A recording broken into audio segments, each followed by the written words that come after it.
സാത്താൻ എപ്പോഴും നുണയനും നുണയൻ്റെ പിതാവുമാണ്. പിശാച് അവൻ നുണയനും നുണയൻ്റെ പിതാവുമാണെന്ന് ദൈവവചനത്തിൽ വ്യക്തമായിട്ട് പറയുകയാണ്. അത് കർത്താവ് പറഞ്ഞതാ, സാത്താൻ നുണയനും നുണയൻ്റെ പിതാവുമാണെന്ന്. നിങ്ങൾക്ക് പറയാൻ പറ്റുമോ സാത്താൻ പറഞ്ഞ നുണകൾ എവിടേക്കാണെന്ന്?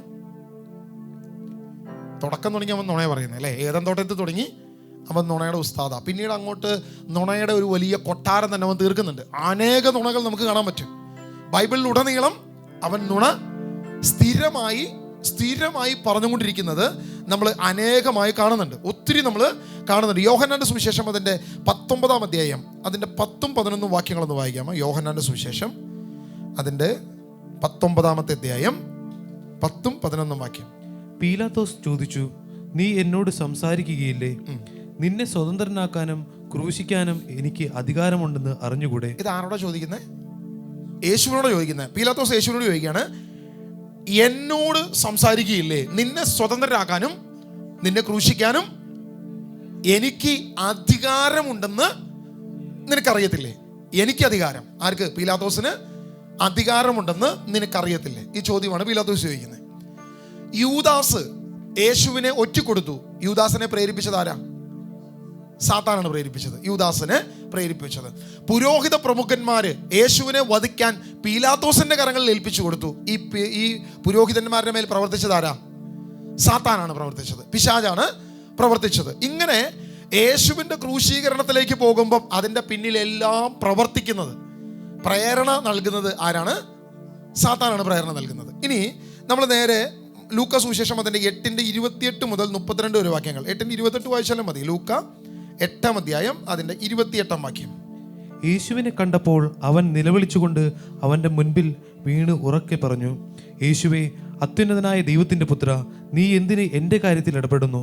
എന്നെ പീഡിപ്പിക്കരുതെന്ന് ഞാൻ നിന്നോട് അപേക്ഷിക്കുന്നു. മത്തായി സുവിശേഷം 8:29 കൂടി വായിക്കാം. മത്തായി 8-ാം അധ്യായം 29-ാം വാക്യം. ഇത് തന്നെയാണ് നമ്മൾ 3 സുവിശേഷത്തിൽ നിന്നും എടുത്തു പോകുന്നു മാത്രമേ ഉള്ളൂ.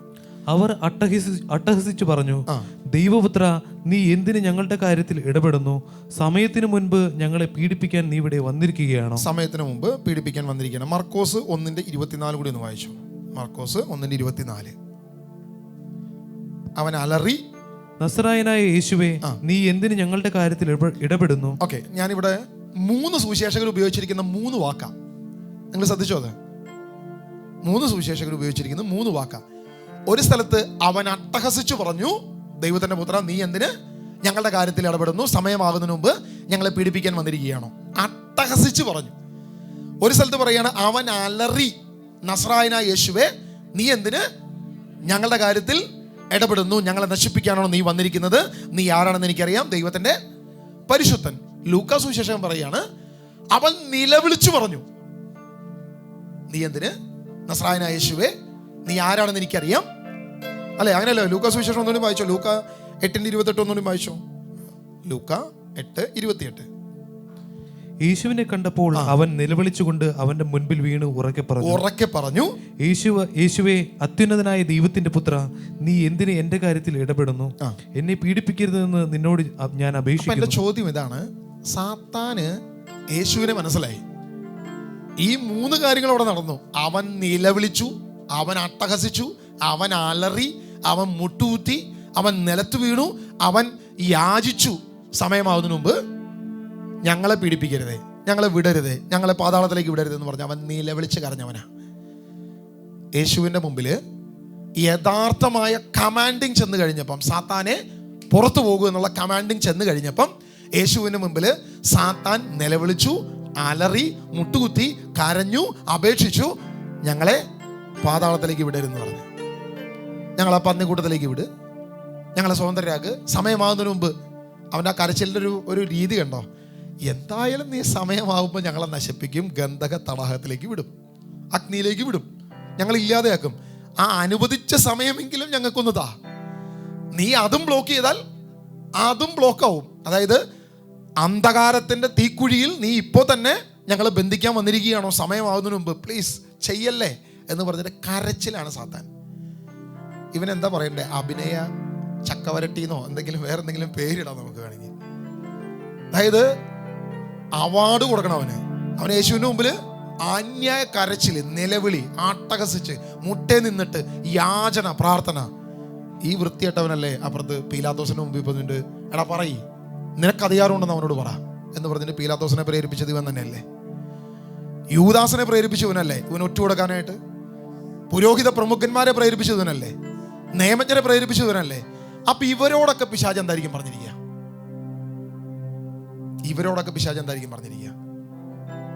എടാ അധികാരം എൻ്റെ കയ്യിലാ, തകർക്കവനെ, നശിപ്പിക്ക്, ഇല്ലാതാക്കി. യൂദാസെ ഒറ്റ കൊടുക്ക്, തകർക്ക്, നശിപ്പിക്ക്, കൊല്ലാൻ കൊണ്ടുവന്ന് കൊടുക്ക്. അല്ല, ഇതല്ലേ പറയത്തുള്ളൂ. നേരെ പിശാച് പീലാത്തോസിനോട് പറയാ, പീലാത്തോസേ അവൻ എന്നെ സമയമാവുന്നതിന് മുമ്പ് തകർക്കാൻ വന്നവനാണ്, നീ അവൻ്റെ മുമ്പിൽ മുട്ടാൻ പോയി കഴിഞ്ഞ് കഴിഞ്ഞാൽ മുട്ടുകുത്തി വീഴിലുണ്ടാവുള്ളൂ എന്ന് പറഞ്ഞാൽ പീലാത്തോസ് ആ ഡയലോഗ് ഇടുമോ? പറയോ?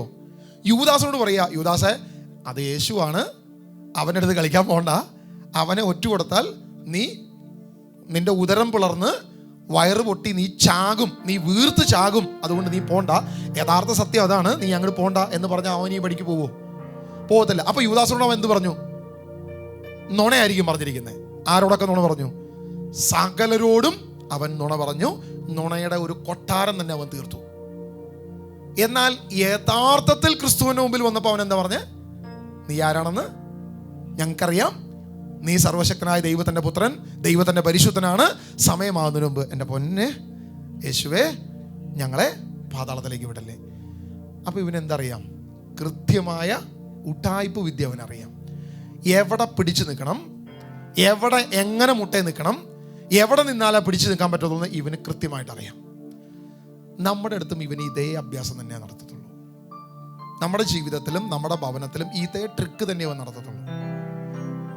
പിശാചാണ് നിന്റെ ഏതെങ്കിലും ഒരു കെട്ടിന്റെ പുറകിൽ നിൽക്കുന്നതെങ്കിൽ, പ്രാർത്ഥനയ്ക്ക് വന്നാലും ദൈവത്തെ വിളിക്കുമ്പോഴും ദൈവസന്നിധിയിൽ നിൽക്കുമ്പോഴും എല്ലാ രീതിയിൽ നിൽക്കുമ്പോഴും സാത്താൻ നിന്നെ പറയും, എടാ അത് നോർമലി വരുന്നതാ, അത് യൂഷ്വലി സംഭവിക്കുന്നതാ, അത് പ്രായത്തിൻ്റെയാ, അത് സ്വാഭാവികമായി സംഭവിക്കുന്നതാ. ഒരിക്കലും അവൻ അവൻ്റെ വ്യക്തിത്വം വെളിപ്പെടുത്തത്തില്ല.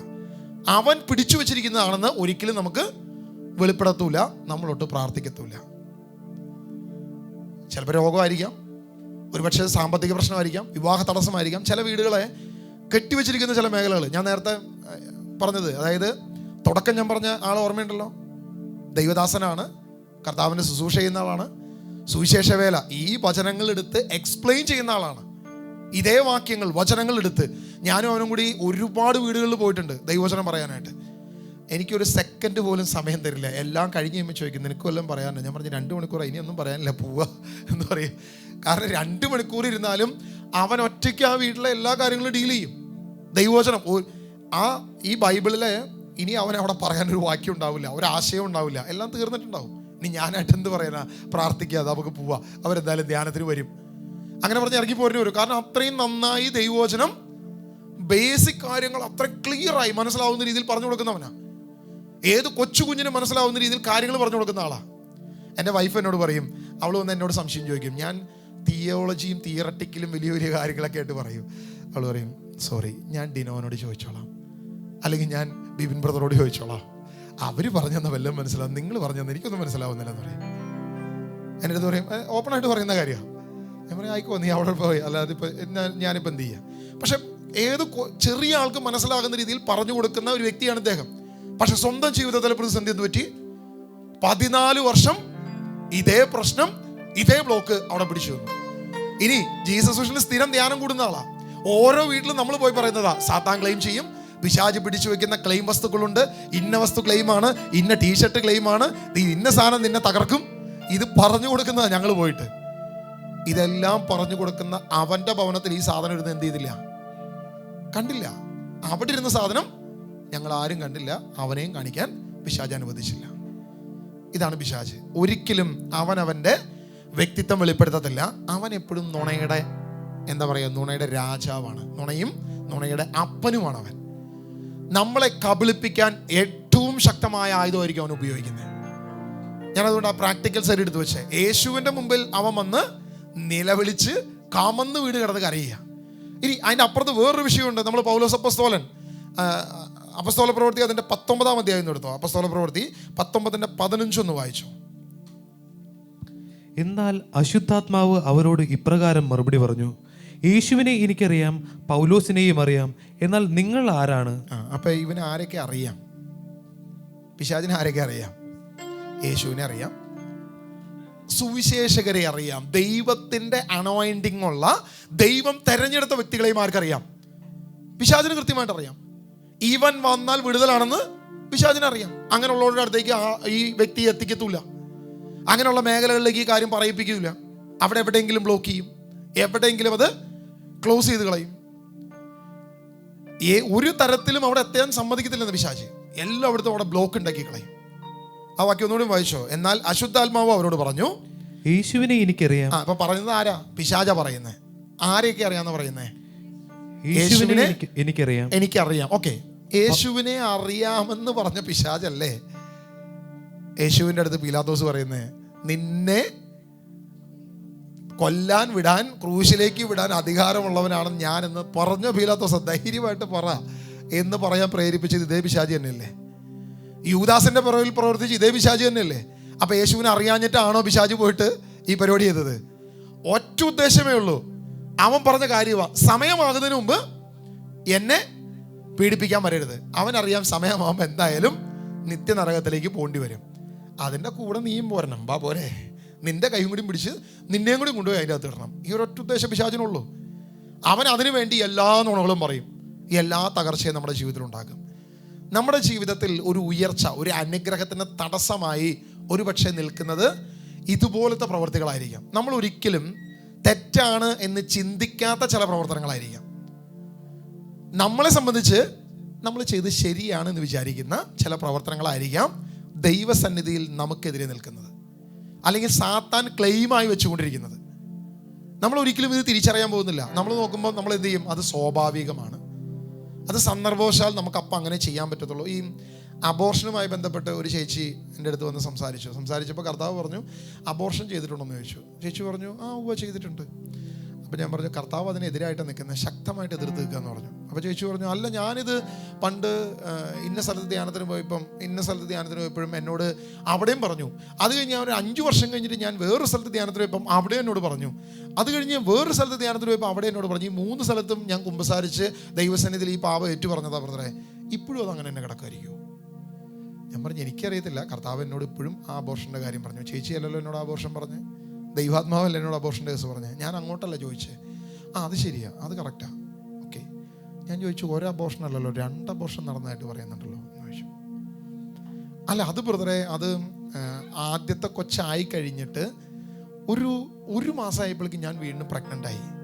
അപ്പോൾ ആ അവസ്ഥയിൽ നമുക്കത് ക്യാരി ചെയ്യാൻ പറ്റത്തില്ലല്ലോ. അപ്പോൾ ഡോക്ടർ പറഞ്ഞു അത് അബോർട്ട് ചെയ്യാൻ പറഞ്ഞു. അപ്പോൾ അതുകൊണ്ട് അത് അബോർട്ട് ചെയ്തതാന്ന് പറഞ്ഞു.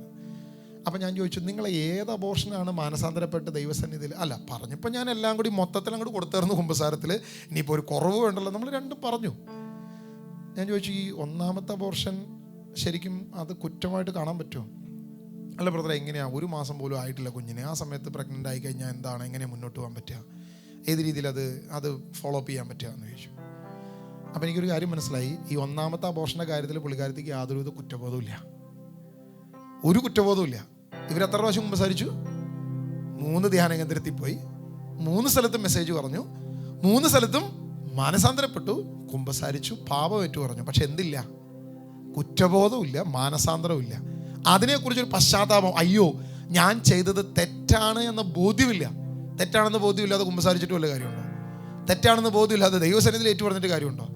ഒരു കാര്യമില്ല. അതാണ് കർത്താവ് പറഞ്ഞത്, നിന്റെ ബലികൾ എനിക്ക് അലോസരമാണ്. ആ വൃത്തികെട്ട കാളയുടെ മുരൽ കേൾക്കുമ്പോൾ എനിക്ക് ദേഷ്യമാണ്. നീ പറഞ്ഞ സാധനത്തിന് എടുത്തുകൊണ്ട് പോ. നിന്റെ കുമ്പസാരവും വേണ്ട, നിന്റെ ഈ ഏറ്റുപറച്ചിലും വേണ്ട. കാരണം നിനക്കിപ്പോഴും ആ പാപത്തെക്കുറിച്ചൊരു ബോധമില്ല. നീ ചെയ്ത് എന്നാന്ന്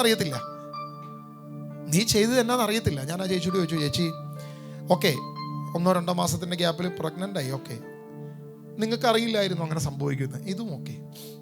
ഇവിടെ 20 വർഷമായിട്ട് മക്കളില്ലാത്ത ദമ്പതികളെ എനിക്കറിയാം, 10 വർഷമായിട്ട് മക്കളില്ലാത്തവരറിയാം. ഇതിൻ്റെ കാരണം ആരാ? ഇതെപ്പോഴാണ് എന്താ സംഭവിക്കാത്തത്? എന്താ മക്കളാകാത്തത്? അത് ബ്രദറെ പല കാരണം ഉണ്ടാവും. അപ്പം ഇത് നമ്മുടെ കഴിവല്ലല്ലോ. ഒരു അമ്മയുടെ ഉദരത്തിൽ ഒരു കുഞ്ഞ് പിറക്കണമെങ്കിൽ അത് മനുഷ്യൻ്റെ കഴിവല്ലല്ലോ. മെഡിക്കൽ സയൻസ് ഇത്രയും അധികം വളർന്നു, എന്നിട്ടും കുഞ്ഞുങ്ങളില്ലാത്ത എത്രയോ ദമ്പതികളുണ്ട്. അപ്പോൾ സയൻസിന് പോലും എന്ത് ചെയ്യാൻ പറ്റുന്നില്ല, സൊല്യൂഷൻ കണ്ടെത്താൻ പറ്റുന്നില്ല. അപ്പം നമ്മുടെ പ്രശ്നം മാത്രമല്ലല്ലോ, പ്രശ്നം മറ്റെന്തുവാണ്? ദൈവം അനുവദിക്കാത്തതായിരിക്കാം. അപ്പം അങ്ങനെയെങ്കിൽ നിങ്ങളുടെ ഉദരത്തിൽ ദൈവം അറിയാതെയാണ് ആ കുഞ്ഞു വന്നത്.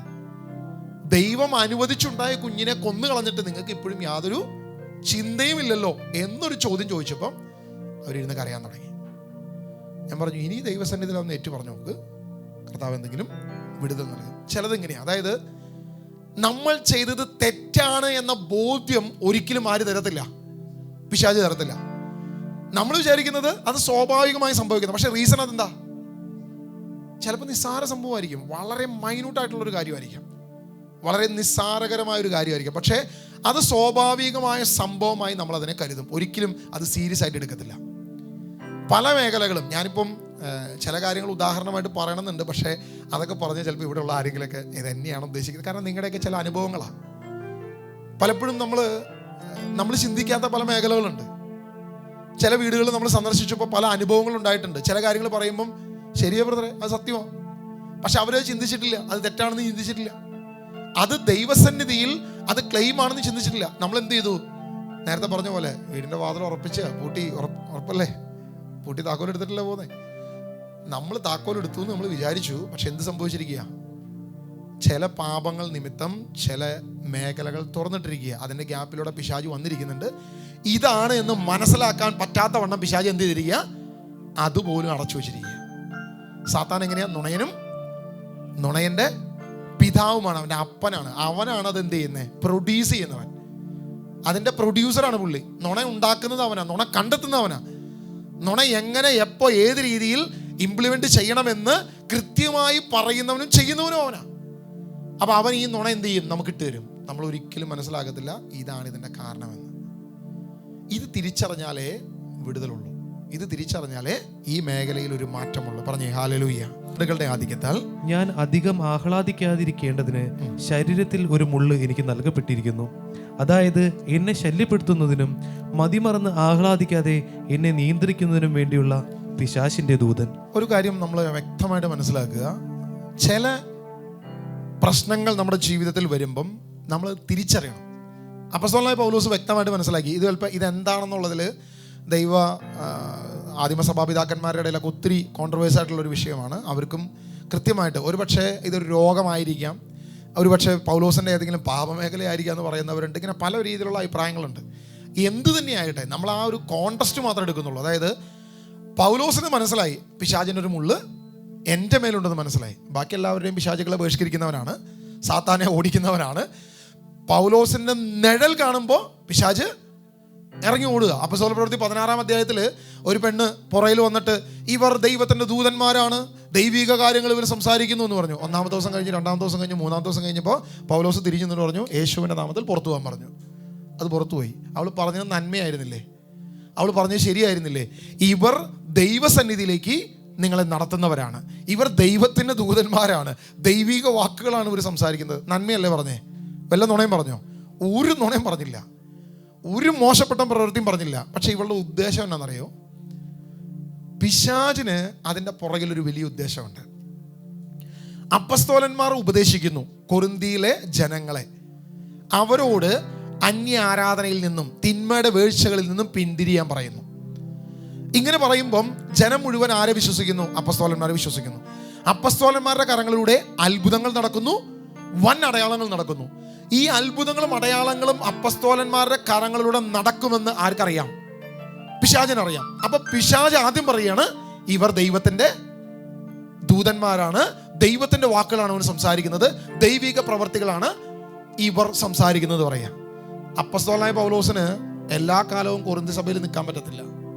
ഇവിടെ സുവിശേഷ പ്രവർത്തനം കഴിഞ്ഞ് അത്യാവശ്യം കാര്യങ്ങൾ കഴിഞ്ഞ് പൗലോസ് അടുത്ത സ്ഥലത്തേക്ക് പോകും, മക്കദോനിയയിലേക്ക് പോകും, അല്ലെങ്കിൽ എഫേസൂസിലേക്ക് പോകും. അടുത്ത സ്ഥലത്തേക്ക് പോകും. ആർക്കതറിയാം? പിശാചിനറിയാം. പൗലോസ് പോയി കഴിയുമ്പം ഇവൻ്റെ ഈ പറയുന്ന സ്ത്രീ ഇവളുടെ വ്യക്തമായ രൂപം കൊടുക്കും. കാരണം നിങ്ങൾക്ക് പൗലോസിനെ വെളിപ്പെടുത്തിയത് ഞാനാ, ശരിയല്ലേ? പൗലോസിനെ ചൂണ്ടിക്കാണിച്ചത് ഞാനാ. പണ്ട് വന്ന ആ വ്യക്തികളിലൂടെ വൻ കാര്യങ്ങൾ പ്രവർത്തിച്ച് നിങ്ങൾക്ക് അറിവില്ലേ? ഇനി ഇവളുടെ മേലൊരു സ്പിരിറ്റ് ഉണ്ട്. ആ സ്പിരിറ്റ് എന്നാ? അപ്പോസ്തല പ്രവൃത്തി 16-ാം അധ്യായത്തിൽ കാണുന്ന ആ പെണ്ണിന്റെ മേലൊരു സ്പിരിറ്റ് ഉണ്ട്. ആ സ്പിരിറ്റ് ഏതാ? ഭാവി കാര്യങ്ങൾ കൃത്യമായി സംസാരിക്കുന്ന ഒരു സ്പിരിറ്റ്.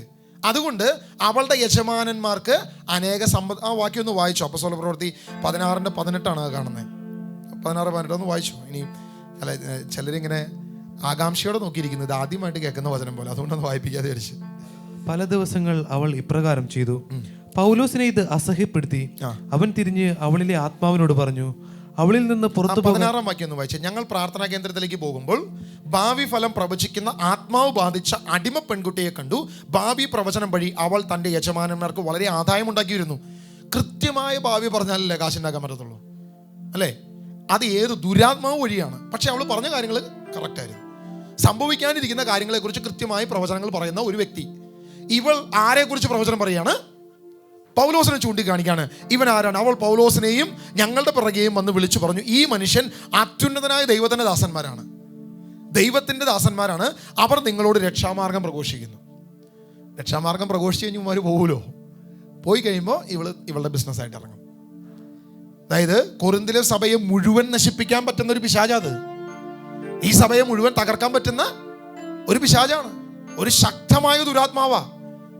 അവളോടാണ് അപ്പസ്തോലൻ തിരിഞ്ഞു നിന്നിട്ട് പറയുന്നത്. 19-ാം വാക്യം വായിച്ചോ, 18 വായിച്ചോ. പല ദിവസങ്ങൾ അവൾ ഇപ്രകാരം ചെയ്തു. പൗലോസിനെ ഇത് അസഹ്യപ്പെടുത്തി. അവൻ തിരിഞ്ഞ് അവളിലെ ആത്മാവിനോട് പറഞ്ഞു, അവളിൽ നിന്ന് പുറത്തു പോകാൻ യേശുക്രിസ്തുവിന്റെ നാമത്തിൽ നിന്നോട് ഞങ്ങൾ ആജ്ഞാപിക്കുന്നു. തക്ഷണം അത് പുറത്തുപോയി. അപ്പോ പറയുന്നത് നന്മയായിരിക്കും ദുരാത്മാവ്, പറയുന്നത് കറക്റ്റുമായിരിക്കും, ശരിയുമായിരിക്കും. പക്ഷേ അതിൻ്റെ പുറകിൽ പ്രവർത്തിക്കുന്ന ചിലപ്പോൾ ദുരാത്മാവായിരിക്കും. നമ്മളിത് പരിശോധിക്കണം നമ്മുടെ ജീവിതത്തിൽ. ഇത് പറഞ്ഞത് ദൈവമാണോ അതെയോ ഇത് പറഞ്ഞത് പിശാചിൻ്റെ ആത്മാവാണോ? നമ്മൾ ചെയ്ത പ്രവർത്തികളെ നമ്മൾ ഇത് വെച്ച് അനലൈസ് ചെയ്യണം. അതിൻ്റെ ആഫ്റ്റർ എഫക്റ്റ് എന്താണെന്ന് വെച്ച്. കുറച്ച് പാടാ കണ്ടുപിടിക്കാൻ, ഈസി അല്ല. ഞാൻ ചോദിക്കുന്നത്, ഇപ്പം നോർമലി ഒരു വ്യക്തിയാണെങ്കിൽ നമ്മൾ എന്ത് വിചാരിക്കും? ഓ നല്ല കാര്യം, നമ്മൾ പറയേണ്ട കാര്യം ദേ പിശാച് ബാധിച്ചവർ പോലും പറയുന്നു. നമ്മുടെ ഇപ്പോഴത്തെ കാലത്ത് നമ്മുടെ അച്ഛന്മാരാണെങ്കിൽ നമ്മൾ എന്ത് പറയും? ഇപ്പം ഏതെങ്കിലും ഒരു സ്വാമിജി എന്നിട്ട് യേശുവിനെ കുറിച്ച് പറയുകയാണെന്നുണ്ടെങ്കിൽ നമ്മളപ്പം തന്നെ കണ്ടോ സ്വാമി വരെ യേശുവിനെ കുറിച്ച് പറയുക, അല്ലേ? അങ്ങനെയല്ലേ?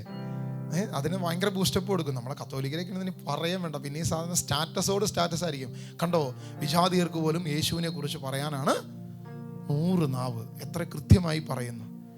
പക്ഷെ അവൻ ഇത് കഴിഞ്ഞ് വേറെ ഉപദേശം പറയും. അപ്പം ആ ഉപദേശം നമ്മൾ ഇതിനെ സപ്പോർട്ട് ചെയ്യുമ്പം അറിയാതെ മറ്റേതിനെയും സപ്പോർട്ട് ചെയ്യേണ്ടി വരും.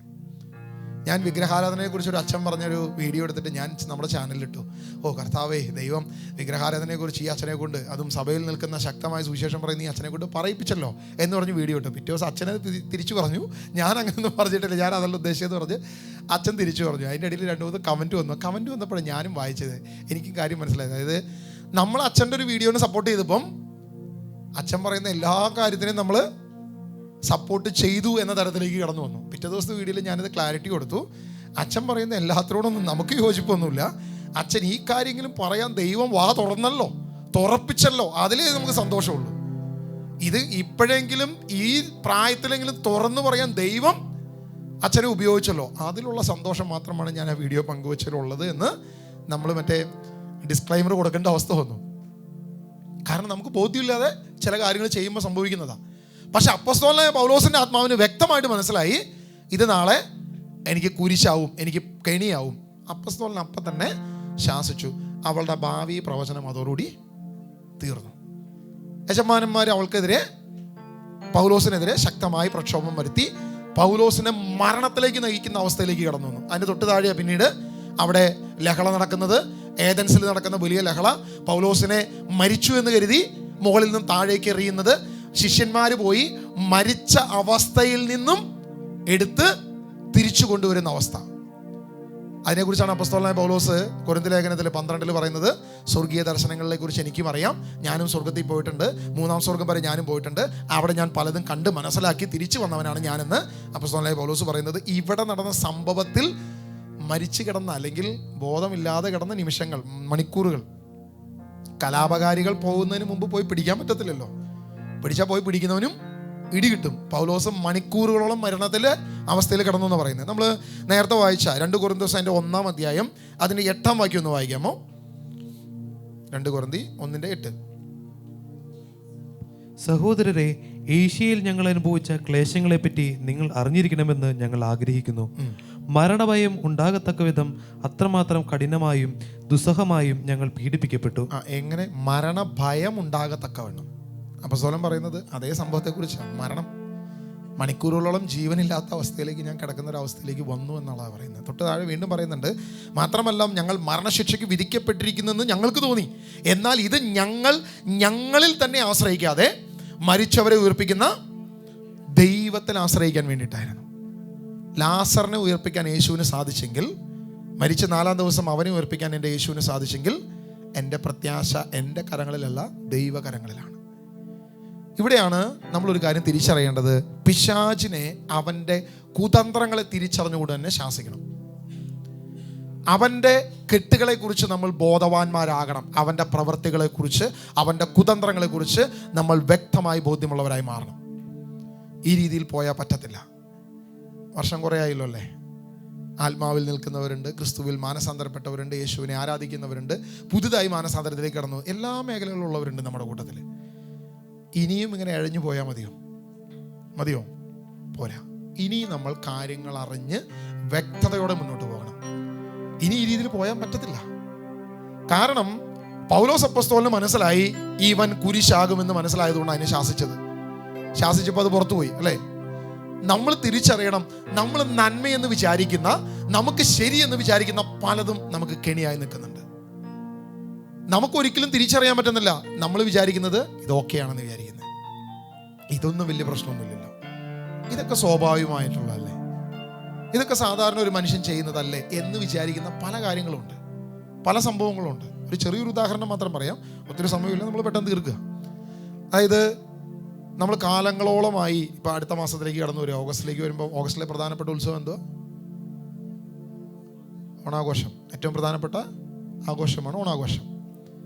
ഒരു കാലത്ത്, അതായത് ആദിമകാലത്ത് അല്ല, AD 1700-കളിലാണെന്ന് തോന്നുന്നു, കൂനംകുരിശ് സത്യം കഴിഞ്ഞിട്ട് പിന്നീട് അന്ന് സൂനകദോസ് ഏതായിരുന്നു, ആ സൂനകദോസിൽ വ്യക്തമായി സഭ പ്രബോധനം നൽകി, ക്രിസ്ത്യാനികൾ ഓണം ആഘോഷിക്കരുത്, അത് വിജാതീയ ദേവൻ്റെ ആരാധനയാണ്, വിജാതീയ ദേവനെ ആരാധിക്കുന്നതാണ്, ഇത് കെണിയായിത്തീരും.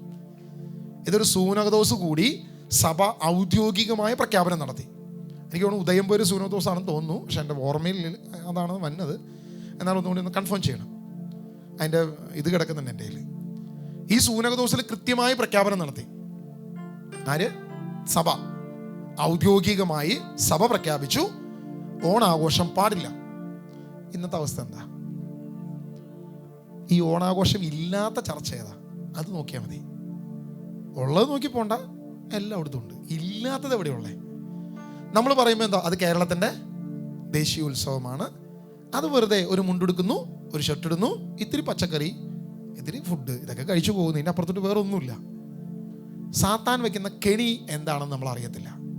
നമ്മുടെ പ്രത്യാശ മരിച്ച് ഉയർത്തെഴുന്നേറ്റവനിലാണോ അതെയോ മരിച്ച് പാതാളത്തിലേക്ക് പോയവനോടാണോ? അപ്പൊ പാതാളത്തിൽ നിന്നും വർഷാവർഷം വരുമെന്ന് പറയുന്നവനെ നമ്മൾ ചെവിക്കൊണ്ടാൽ, അതിന് ചെവി കൊടുത്താൽ, അത് ശരിയെന്ന് നമ്മൾ പറഞ്ഞാൽ, നമ്മൾ പറയുന്നത് എന്തുവാ? ക്രിസ്തുവിനെതിരാ.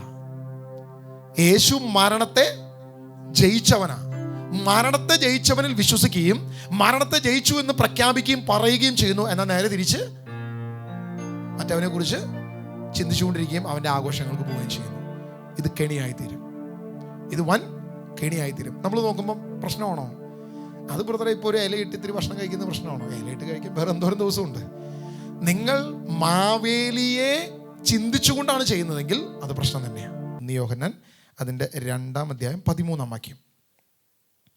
പിതാക്കന്മാരെ ഞാൻ നിങ്ങൾക്ക് എഴുതുന്നു, ആദ്യം മുതലുള്ളവനെ നിങ്ങൾ അറിയുന്നു. യുവാക്കന്മാരെ ഞാൻ നിങ്ങൾക്ക് എഴുതുന്നു, ദുഷ്ടനെ നിങ്ങൾ ജയിച്ചിരിക്കുന്നു. കുഞ്ഞുങ്ങളെ ഞാൻ നിങ്ങൾക്ക് എഴുതുന്നു, പിതാവിനെ നിങ്ങൾ അറിയുന്നു. പിതാക്കന്മാരെ ഞാൻ നിങ്ങൾക്ക് എഴുതുന്നു, ആദ്യം മുതലുള്ളവനെ നിങ്ങൾ അറിയുന്നു. യുവാക്കന്മാരെ ഞാൻ നിങ്ങൾക്ക് എഴുതുന്നു, നിങ്ങൾ ശക്തരാണ്, ദൈവത്തിൻ്റെ വചനം നിങ്ങളിൽ വസിക്കുന്നു, നിങ്ങൾ ദുഷ്ടനെ ജയിക്കുകയും ചെയ്തിരിക്കുന്നു. ഇവിടെ 2 പ്രധാന വിഷയമാണ് അപ്പോസ്തലനായ യോഹന്നാൻ നമ്മുടെ മുമ്പിൽ വെക്കുന്നത്. ഒന്ന്, ആദ്യം മുതലുള്ളവനെ അറിയണം. ആരാണ് ആദ്യം മുതലുള്ളവൻ? ആദിയിൽ ദൈവം ആകാശവും ഭൂമിയും സൃഷ്ടിച്ചു. ആരാണ് സൃഷ്ടിച്ചത്? ക്രിസ്തു. ആദിയിൽ വചനം ഉണ്ടായിരുന്നു, വചനം ദൈവത്തോടു കൂടിയായിരുന്നു, വചനം ദൈവമായിരുന്നു, വചനമാംസമായി നമ്മുടെ ഇടയിൽ വസിച്ചു. അത് ആരെക്കുറിച്ചാണ് പറയുന്നത്? യേശുവിനെ കുറിച്ച്. ആദിയിലുണ്ടായിരുന്നവൻ. ആദിയിലുണ്ടായിരുന്നവനും ഞങ്ങൾ കണ്ടതും തൊട്ട് വീക്ഷിച്ചതും സൂക്ഷിച്ചത് അറിഞ്ഞ് അനുഭവിച്ചറിഞ്ഞവനുമായ ജീവൻ്റെ വചനത്തെ ഞങ്ങൾ നിങ്ങളോട് പ്രഘോഷിക്കുന്നു. അവിടെ ആരെക്കുറിച്ചാണ് പറയുന്നത്? യേശു ക്രിസ്തുവിനെ കുറിച്ച് പറഞ്ഞു. അപ്പോൾ ആദിയിലുണ്ടായിരുന്നവനെ നിങ്ങൾ അറിയുന്നു എന്ന് പറഞ്ഞാൽ അത് ആരെക്കുറിച്ചാണ് യോഹന്നാൻ പറയുന്നത്? യേശുവാണ് ആദിയിൽ ഉണ്ടായിരുന്നവൻ. യേശുവിനെ നിങ്ങൾ അറിയുന്നുവെങ്കിൽ നിങ്ങൾ എന്ത് ചെയ്യുന്നു? സാത്താനെ നിങ്ങൾ ജയിച്ചിരിക്കുന്നു. ഒന്നുകൂടി വായിച്ചോ, അത് കൃത്യമായിട്ട് മനസ്സിലാകും. പിതാക്കന്മാരെ ഞാൻ നിങ്ങൾക്ക് എഴുതുന്നു, ആദ്യം മുതലുള്ളവനെ നിങ്ങൾ അറിയുന്നു. യുവാക്കന്മാരെ ഞാൻ നിങ്ങൾക്ക് എഴുതുന്നു, ദുഷ്ടനെ നിങ്ങൾ ജയിച്ചിരിക്കുന്നു. യേശുവിനെ അറിഞ്ഞാൽ ദുഷ്ടനെ ജയിക്കാം. യേശുവിനെ അറിയാത്തവൻ ദുഷ്ടനെ എന്ത് ചെയ്യത്തില്ല? ജയിക്കത്തില്ല. അപ്പോൾ യേശുവിനെ എങ്ങനെ അറിയണം? യേശുവിനെ എങ്ങനെ അറിയണം? പിശാചിൽ നിന്ന് തന്നെ നമുക്കൊരു ഗുണപാഠം എടുക്കാം. പിശാചിൽ നിന്ന് വേണമെങ്കിൽ ഒരു ഗുണപാഠം എടുക്കാം. അപ്പോസ്തല പ്രവൃത്തി നമ്മൾ നേരത്തെ വായിച്ചു കഴിഞ്ഞപ്പോൾ 19-ാം അധ്യായത്തിൻ്റെ 15-ാം വാക്യം നമ്മൾ വായിച്ചപ്പോൾ എന്താ? എനിക്ക് ആരൊക്കെ അറിയാമെന്ന് പറഞ്ഞ്?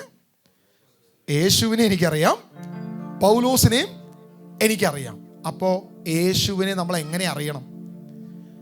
യേശുവിൻ്റെ ആത്മാവ് എൻ്റെ കൂടെ ഉണ്ടെങ്കിൽ പിശാചുക്കളെ ബഹിഷ്കരിക്കണം, തിന്മകളെ ജയിക്കണം, സാത്താൻ്റെ ശക്തിയെ ജയിക്കണം എന്ന ബോധ്യം നമുക്കുണ്ടാകണം.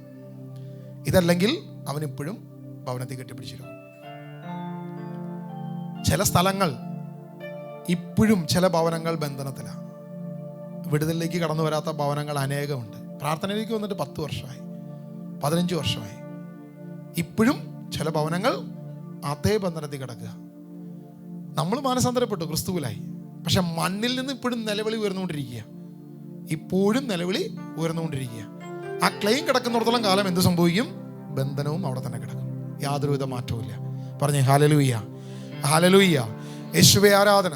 14-ാം വാക്യം, കുഞ്ഞുങ്ങളെ ഞാൻ നിങ്ങൾക്ക് എഴുതുന്നു, പിതാവിനെ നിങ്ങൾ അറിയുന്നു, പിതാക്കന്മാരെ ഞാൻ നിങ്ങൾക്ക് എഴുതുന്നു, ആദ്യം മുതലുള്ളവനെ നിങ്ങൾ അറിയുന്നു. അപ്പോൾ രണ്ടുപേരെ അറിയണം. ആരൊക്കെ? പിതാവിനെ അറിയണം, ആദ്യം മുതലുള്ള പുത്രനെ നീ അറിയണം.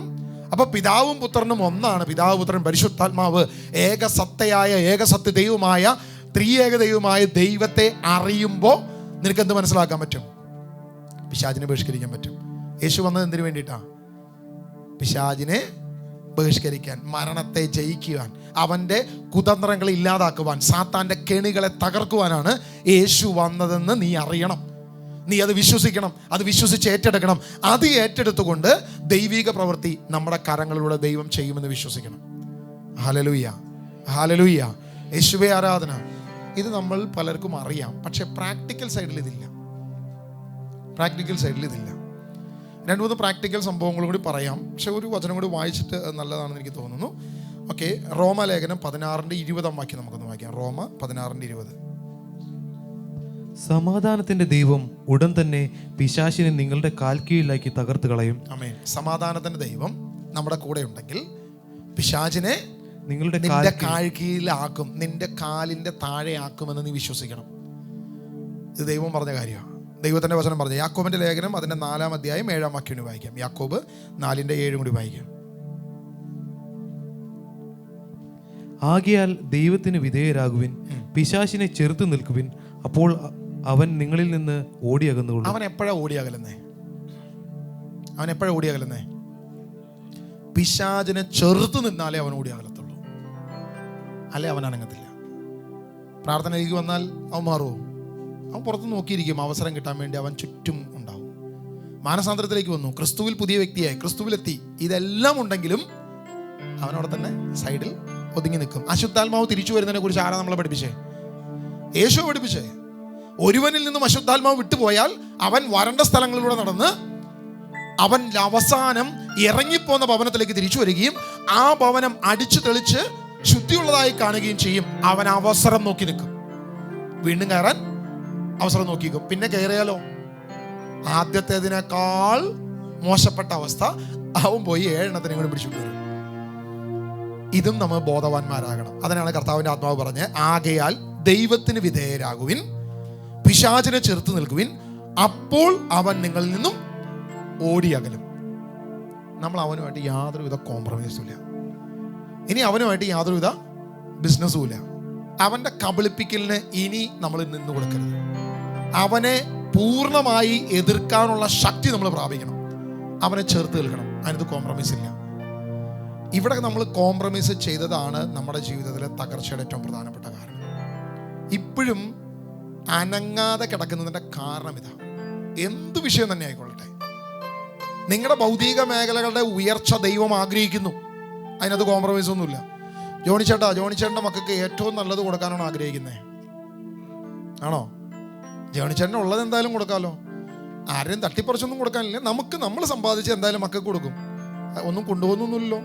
പോകുമ്പോൾ കൈ വീശിയല്ലേ പോകുന്നത്. എല്ലാം മക്കൾക്ക് കൊടുത്തിട്ടാണ് പോകുന്നത്, അല്ലേ?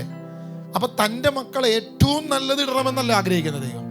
ഏറ്റവും നല്ല കാര്യം ചെയ്യണമെന്നല്ല ആഗ്രഹിക്കുന്നത്. ഏറ്റവും ഇമ്പോർട്ടൻ്റ്, ഏറ്റവും പെർഫെക്റ്റ് നടക്കണമെന്നാണ് ദൈവം ആഗ്രഹിക്കുന്നത്. എന്നിട്ട് അത് നമുക്ക് ലഭിക്കുന്നില്ലെങ്കിൽ അതിൻ്റെ റീസൺ ദൈവമല്ല, അതിൻ്റെ പുറകിൽ മറ്റവൻ്റെ കെണിയാണ്. ആ കെണിയെ നമ്മൾ തിരിച്ചറിഞ്ഞേ പറ്റും. അതിനെതിരെ ശക്തമായൊരു പോരാട്ടം നമുക്കുണ്ടാകണം. നമ്മുടെ പ്രശ്നം എന്താണെന്നറിയാമോ? പ്രാർത്ഥന നമ്മൾ ആയിരക്കണക്കിന് നടത്തും, യാചന പ്രാർത്ഥന കുറേ നടത്തും. ദൈവസന്നിധിയിൽ നമുക്ക് വെക്കാനുള്ള പ്രാർത്ഥന 100 പുതിയ പുതിയ വിഷയങ്ങൾ. ഈ തവണത്തെ ഉപവാസ പ്രാർത്ഥനയിൽ ഇനി എന്ത് വെക്കുന്നുള്ളതിനെ കുറിച്ചുള്ള ചിന്തയാണ്. അടുത്ത ഉപവാസ പ്രാർത്ഥനയിൽ ഒരു 10 ആവശ്യം കൂടി വെക്കണം. ഈ ആവശ്യം നമ്മൾ വെക്കും. പക്ഷെ കർത്താവോട് പറഞ്ഞ എന്നാ? ആകയാൽ ദൈവത്തിന് വിധേയരാകുവിൻ, പിശാചിനെ ചേർത്ത് നിൽക്കുവിൻ, അപ്പോൾ അവൻ നിങ്ങളെ ഓടിയകലും, വിട്ടോടിയകലും. അതുവരെ അവൻ അടുത്ത് വന്ന് നിൽക്കും. ഇപ്പം അവസരം കിട്ടുമ്പോൾ ചാടിക്കയറുക. അത് വളരെ വ്യക്തമായിട്ട് കർത്താവ് പറയുക. പിശാചിനെ ചെറുത്ത് നിൽക്കണം. ചെറുത്ത് നിൽക്കണമെങ്കിൽ എന്ത് ചെയ്യണം? എന്താ ഈ ചെറുത്ത് നിൽക്കുക എന്ന് പറഞ്ഞാൽ? യുദ്ധം ചെയ്യുക. എന്താ? പരിചയമൊക്കെ വെച്ചിട്ട് അവനെ തടഞ്ഞു നിർത്തുക, അവനെതിരെ ശക്തമായ പോരാട്ടം നടത്തുക. ഞാൻ ഒരിടയ്ക്ക് കുറച്ച് ദിവസം വാടകയ്ക്ക് താമസിച്ചൊരു വീട്ടിൽ, ഞാൻ എപ്പോഴും പറയും, എനിക്ക് ഏറ്റവും ശക്തമായി പേഴ്സണൽ പ്രയർ ഉണ്ടായിരുന്ന സമയം എന്ന് പറഞ്ഞത് ആ വാടകയ്ക്ക് താമസിച്ച സമയമാണ്. ഈ വാടകയ്ക്ക് താമസിച്ച വീട് സത്യം പറഞ്ഞാൽ ഒരു പാവം ഒരു സ്ത്രീ അത് കഷ്ടപ്പെട്ട് ബുദ്ധിമുട്ടി അതിൻ്റെ വീട്ടിൽ നിന്ന് പോയി കൂലിപ്പണി എടുത്തും അവളുടെ വീട്ടിൽ നിന്ന് കിട്ടിയ തുകയും സ്വർണ്ണവും ഇതൊക്കെ വെച്ചിട്ട് ആ വീട് കഷ്ടപ്പെട്ട് പണിത്. ഇതിനെ കെട്ടിയവനാണെങ്കിൽ മുഴുകുടിയനാ. ഇവനാണെങ്കിൽ ഇതിനെ ഇടിച്ച് പരിപ്പാക്കി അതുപോലെ നശിപ്പിച്ച് ഈ വീട് പണി തീർന്ന് മര്യാദയ്ക്ക് സമാധാനമായിട്ട് ഒരു ദിവസം പോലും ആ വീട്ടിൽ കിടന്നിട്ടില്ല. ഒറ്റ ദിവസം പോലും സമാധാനമായിട്ട് ആ വീട്ടിൽ കിടന്നിട്ടില്ല. അങ്ങനെ ഇതിനെ തകർത്ത് നശിപ്പിച്ച് അവസാനം ആ സ്ത്രീ ആത്മഹത്യ ചെയ്ത് അങ്ങനെ ആ കുടുംബം മൊത്തം പ്രശ്നമായിട്ട് തവിടുപൊടിയായിട്ട് നിൽക്കുന്ന സമയത്ത് ഞങ്ങളുടെ നാട്ടിലെ കാശുള്ളൊരു ചേട്ടൻ ചുളുവിലേക്ക് ആ വീട് വാങ്ങിച്ചു. അതിനുശേഷം വാടകയ്ക്ക് കൊടുക്കാൻ തുടങ്ങി. വാടകക്കാർ 1 മാസം പോലും ഒരാളും തയ്ക്കില്ല. അവിടുത്തെ ഈ ബ്രോക്കർമാർക്ക് ആ വീട് വാടകയ്ക്ക് കൊടുക്കാൻ ഭയങ്കര ഇൻട്രസ്റ്റാണ്. ബ്രോക്കർമാർ വന്ന് പറയും, ഒരു കുഴപ്പമില്ല, സൂപ്പർ വീടാണ്, നീ കയറിക്കൊള്ളാൻ പറയും. കാരണം 1 മാസം കഴിയുമ്പോൾ അവൻ പോവും, അത് ഫ്രീ ആയി. അപ്പോൾ കമ്മീഷൻ കിട്ടി, ബ്രോക്കർമാർക്ക് കമ്മീഷൻ കിട്ടി. അടുത്ത മാസം വീണ്ടും അടുത്ത ആളെ കുടുന്നാക്കും. മറ്റേന്ന് പറഞ്ഞ ഒരാളെ കുടുന്നാക്കി ചിലപ്പോൾ 1 വർഷം കഴിഞ്ഞിട്ടായിരിക്കും ആ വീട്ടിലേക്ക് പിന്നെ അടുത്ത ആളെ കയറ്റാൻ പറ്റുക. പക്ഷേ ഇത് ഭയങ്കര സന്തോഷമാണ്. കാരണം ഓരോ മാസവും കാരണം അവിടെ ചെന്ന് പറഞ്ഞതിൽ പോലും സമാധാനമില്ല, അത്രയും പ്രശ്നങ്ങൾ. ഭാഗ്യവശാൽ ഞാൻ ആ വീട്ടിൽ പോയി. എനിക്ക് ഒരു 3 മാസം ആ വീട്ടിൽ താമസിക്കേണ്ട ഒരു കാര്യം ഉണ്ടായിരുന്നു. ഞാനങ്ങനെ വാടകയ്ക്ക് മാറാണ്, അവിടേക്ക് ചെല്ലുക. ഞാൻ ചെന്ന ആദ്യത്തെ ദിവസമൊന്നും പ്രശ്നമില്ല. 2ാമത്തെ ദിവസം തുടങ്ങി എനിക്ക് കാര്യം മനസ്സിലായി, എവിടെയൊക്കെയോ പ്രശ്നങ്ങളുണ്ട്. രാത്രി പേഴ്സണൽ പ്രയറിനെ എഴുന്നേൽക്കുമ്പം ഞാൻ നിൽക്കുമ്പോൾ വാഴയൊക്കെ എന്നെ മാടി വിളിക്കുന്നു, വാ ഇങ്ങോട്ട് വാ എന്നൊക്കെ പറഞ്ഞിട്ട് വാഴയൊക്കെ കിടന്ന് കുലുങ്ങുന്നു. ജനാലയൊക്കെ അട്ടയുന്ന സൗണ്ട് കേൾക്കുമ്പോൾ തന്നെ നമുക്ക് മനസ്സിലാവും ഇത് നോർമലി അല്ല. കിച്ചണിലെ പാത്രങ്ങളൊക്കെ ചുമ്മാ താഴെ വീഴുന്നു. ഒരു പാത്രം, ഒരു കാറ്റ് വേണ്ട, ഒരു മഴ വേണ്ട, ഒന്നും വേണ്ട, എല്ലാം അടച്ചിട്ടിരിക്കുകയായിരിക്കും. ഞങ്ങൾ കിടന്ന് ഉറങ്ങായിരിക്കും, ശബ്ദം കേൾക്കും. ഓടി ചെല്ലുമ്പോൾ കിച്ചണിലെ പാത്രങ്ങളെല്ലാം താഴെ വീണായിരിക്കും. പൂച്ച വന്നോ ഇല്ല, ഒരു ചെറിയ എയർ ഹോൾ പോലും ഇല്ല, എല്ലാം അടച്ചേക്കുക. പക്ഷെ പാത്രങ്ങളെല്ലാം താഴെ വീഴും. ഇങ്ങനെ എല്ലാം പ്രശ്നം, മൊത്തം പ്രോബ്ലംസ്. അപ്പം എനിക്ക് കാര്യം മനസ്സിലായി. ഞാൻ ബ്രദറിനെ വിളിച്ചപ്പോൾ പറഞ്ഞു, ആ നല്ലതാടാ, നിന്നെ ഒന്ന് മെരുക്കിയെടുക്കാൻ ദൈവം കൊണ്ട് നിർത്തേക്കുന്നതാ, പണിയെടുക്കാൻ പറഞ്ഞു. ഞാൻ പ്രാർത്ഥന സ്റ്റാർട്ട് ചെയ്തു. വെളുപ്പിന് എഴുന്നേറ്റ് 3 മണിക്ക് എഴുന്നേറ്റുള്ള പ്രാർത്ഥനയൊക്കെ സ്റ്റാർട്ട് ചെയ്തു. ഞാൻ 3 മണിക്ക് അടുക്കളയിൽ പോയിരുന്ന് പ്രാർത്ഥിക്കുമ്പം ഹാളിലെ ജനലുകൾ അടയാൻ തുടങ്ങും, അല്ലെങ്കിൽ അവിടെ ശബ്ദം കേൾക്കാൻ തുടങ്ങും, പ്രശ്നം തുടങ്ങും. മുകളിൽ ഒരു നില വീടാണ്, പക്ഷേ ഒരു സ്റ്റെയർ റൂമുണ്ട്. ആ സ്റ്റെയർ റൂമിലെ വാതിലും ആരോ ചവിട്ടുന്നു, ഇടിക്കുന്നു. അപ്പം ഞാൻ നടന്ന് അവിടെ ചെല്ലും. എന്നാണ്ട് വിശേഷം, സുഖമാണെന്ന് പറയാനായിട്ട് അവിടെ ചെന്ന് അവിടെ നിന്ന് പ്രാർത്ഥന തുടങ്ങും. അവിടെ നിന്ന് പ്രാർത്ഥന തുടങ്ങുമ്പോൾ കിച്ചണിൽ അനക്കം കേൾക്കും, വീണ്ടും താഴെ വരും. എവിടെ ചെന്നാലും ഇത് തന്നെ അവസ്ഥ. അത്രയും ശക്തമായ ഒരു ബന്ധനമുള്ള വീട്. എനിക്കൊരു കാര്യം മനസ്സിലായി, എൻ്റെ ഏറ്റവും പെർഫെക്റ്റ് പേഴ്സണൽ പ്രയർ നടന്നേക്കുന്നത് ആത്മാർത്ഥമായി. സാധാരണ 3 മണിക്ക് എഴുന്നേക്കും പ്രാർത്ഥിക്കാനായിട്ട്. 3:10 ആകുമ്പോൾ നമ്മൾ അടുത്ത ഉറക്കത്തിലേക്ക് പോകും. കാരണം പകൽ ഉറങ്ങിയിട്ടില്ല, രാത്രി ഉറങ്ങിയിട്ടില്ല. ചിലപ്പോൾ യാത്രയൊക്കെ കഴിഞ്ഞ് വന്നിരുന്ന് എഴുന്നേറ്റിരിക്കും, നമ്മൾ ആത്മാർത്ഥമായിട്ട് മുഖമൊക്കെ കഴുകി കാപ്പിയൊക്കെ എടുത്തുകൊണ്ടൊന്ന് വെക്കും. പക്ഷെ പറ്റില്ല, നമ്മൾ തൂങ്ങിപ്പോവും. പക്ഷേ ഈ വീട്ടിൽ ഒരു സെക്കൻഡ് പോലും ഞാൻ തൂങ്ങിയിട്ടില്ല. കാരണം എന്നെ തൂങ്ങാൻ അവൻ അനുവദിച്ചിട്ടില്ല. ശക്തമായ പോരാട്ട. ശത്രു നമ്മുടെ മുമ്പിൽ ആയുധമായിട്ട് നിൽക്കുന്നെങ്കിൽ കണ്ണടയ്ക്കാൻ പറ്റുമോ? പാകിസ്ഥാൻ മറ്റേ ബോംബുമായിട്ട് നിൽക്കുമ്പോൾ സൈന്യം ഇപ്പുറത്ത് നിന്നിട്ട് നീ ഇടാനിങ്ങിടെന്ന് പറഞ്ഞിരിക്കുമോ? ഇല്ല, കണ്ണിൽ ഈർക്കിളി കുത്തിയിട്ടായിരിക്കും. എനിക്കൊരു കാര്യം മനസ്സിലായി, പ്രാർത്ഥിക്കാൻ ഏറ്റവും ശക്തമായ സമയം അതായിരുന്നു. അതിനുശേഷം ഇത്രയും ശക്തമായിട്ട് പ്രാർത്ഥിച്ച സമയം ഉണ്ടെന്ന് ചോദിച്ചാൽ കുറവായിരിക്കും. അത്രയും ശക്തമായിട്ട് ഞാൻ മാത്രമല്ല, എൻ്റെ കുടുംബം അടക്കം അത്രയും ശക്തമായിട്ട്. ഇനി അങ്ങനെ ഒരു വീട് കിട്ടുകയാണെങ്കിൽ പോകണം ഒന്നും കൂടി. കാരണം കുറച്ച് യുദ്ധം ഒന്നും കൂടി ഒന്ന് സ്ട്രോങ് ആക്കാനുണ്ട്. Hallelujah, hallelujah. പിശാചിനെ എതിർത്ത് നിൽക്കണം. അവൻ്റെ പോരാട്ടത്തിന് അവനെ അനുവദിക്കരുത്, നമ്മുടെ ഭവനത്തിൽ വിടരുത്. അവനെ എതിർത്ത് നിൽക്കണം. അപ്പോൾ ദൈവം നമ്മുടെ മേൽ ശക്തമായി പ്രവർത്തിക്കും. അവൻ നിങ്ങളിൽ നിന്നും ഓടിയകലും. അപ്പോഴേ ഓടിയകലത്തുള്ളൂ. അതുവരെ അവൻ നോക്കിക്കും. അവസരം കിട്ടാൻ അവൻ നിൽക്കും. ഒരു ചെറിയ നിമിഷത്തിന് വേണ്ടി അവൻ വെയിറ്റ് ചെയ്യും. കിട്ടുന്ന സമയം അവൻ കയറും, പ്രവർത്തിക്കും. നമ്മൾ അറിയത്തില്ല. കാരണം അവനെ ആരാ? നുണയൻ്റെ അപ്പനും. അവൻ പറയുന്ന നുണ മനസ്സിലാക്കാനുള്ള ബോധം എപ്പോഴും നമുക്ക് ആയിട്ടില്ലെന്ന്. കാരണം അവൻ നുണ വന്നത് അവൻ എല്ലാം ഷുഗർ കോട്ടഡ് ആയിട്ടുള്ള നുണയാണ്. ഹവ്വയുടെ അടുത്ത് വന്ന് തുടങ്ങിയ എല്ലാ നുണകളും ഇന്ന് വരെ ഒരുത്തിനും നുണയാണെന്ന് മനസ്സിലാക്കിയിട്ടില്ല. അടി കിട്ടി കഴിയുമ്പോൾ നമുക്ക് മനസ്സിലായേ ഇത് നുണയായിരുന്നല്ലേ. ഇടി കിട്ടി കഴിയുമ്പോൾ മനസ്സിലാവത്തുള്ളൂ. പൗലോസ് അപ്പസ്തോലന് മുമ്പിൽ ഈ ദുരാത്മാവ് വന്ന് ഇവർ ദൈവത്തിൻ്റെ ദാസന്മാരാണെന്ന് പറഞ്ഞ് നമുക്കിപ്പോഴും മനസ്സിലായിട്ടില്ല. ഇപ്പോഴേ മനസ്സിലായേ.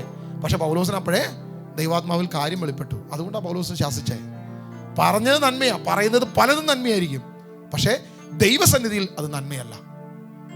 അത് നമുക്കെതിരെയുള്ള ശക്തമായ ആയുധമാണെന്ന് തിരിച്ചറിവ് നമുക്കുണ്ടാകണം. പലതും. Hallelujah, hallelujah. യേശുവേ ആരാധന, യേശുവേ ആരാധന, യേശുവേ ആരാധന. ദുഷ്ടനെ ജയിക്കണം. കാരണം അവൻ നുണയനും നുണയൻ്റെ പിതാവുമാണ്. അവൻ യേശുവിൻ്റെ മുമ്പിൽ നിലവിളിച്ചു. എന്നാൽ യൂദാസിനെയും പീലാത്തോസിനെയും ഒക്കെ അവൻ വഞ്ചിച്ചു. എന്താ യൂദാസിന് എന്ത് പറ്റി? എന്നിട്ട് ആ വഞ്ചനയിൽ, ആ ഷുഗർ കോട്ടഡ് ആയിട്ടുള്ള പിശാചിന്റെ വാക്കിൽ പോയി പെട്ടപ്പോൾ യൂദാസിന് എന്ത് സംഭവിച്ചു? ആ യൂദാസിന്റെ ചരിത്രം നിങ്ങൾ പഠിക്കണം. ചെറുതല്ല, ഒരു വലിയ ചരിത്രമുണ്ട് യൂദാസിന്. ഞാനൊരു വീഡിയോയിൽ പറഞ്ഞിട്ടുണ്ട്. അതായത് നമ്മൾ വിചാരിക്കുന്ന പോലെ ഒരു ചരിത്രമല്ല യൂദാസിന് അപ്പസ്തോല പ്രവൃത്തിയിലും നമ്മൾ സുവിശേഷത്തിലും വായിച്ചു കഴിഞ്ഞാൽ അവൻ ആത്മഹത്യ ചെയ്തൊന്നൊരു സുവിശേഷത്തിൽ നമുക്ക് കാണാം. എന്നാൽ ഉദരം പിളർന്ന് മരിച്ചു എന്ന് അപ്പസ്തോല പ്രവൃത്തിയിലും കാണാം. പക്ഷെ ഇത് രണ്ടും മാത്രമല്ല, അവൻ ആത്മഹത്യ ചെയ്യാൻ തൂങ്ങി, കയറ് പൊട്ടി, താഴെ വീണു, ഉദരം പിളർന്നു, മരിച്ചില്ല. ദിവസങ്ങളോളം കിടന്നു, ചീഞ്ഞ് അഴുകി. ചരിത്രത്തിൽ കിടക്കുന്നത് അമാനുഷികമായ രീതിയിൽ അവൻ വീർത്തു എന്നാണ് പറയുന്നത്. അതായത് ആ ചരിത്രത്തിൻ്റെ റിയാലിറ്റി നമുക്ക് വിശ്വസിക്കാൻ പറ്റില്ല. ഒരു രഥത്തിന് പോകാൻ കഴിയുന്ന വഴിയിലൂടെ അവന് പോകാൻ പറ്റാത്ത അവസ്ഥയായി. ഒരു രഥം പോകുന്ന വഴിയുണ്ടല്ലോ, ആ വഴിയിലൂടെ യൂദാസിന് പോകാൻ പറ്റാത്ത അത്രയധികം അവൻ ചീർത്തു എന്ന് വെച്ചിട്ട് അവൻ ഈ ചീർപ്പും ഇതും വെച്ചിട്ട് നടന്നു എന്നല്ല പറയുന്നത്.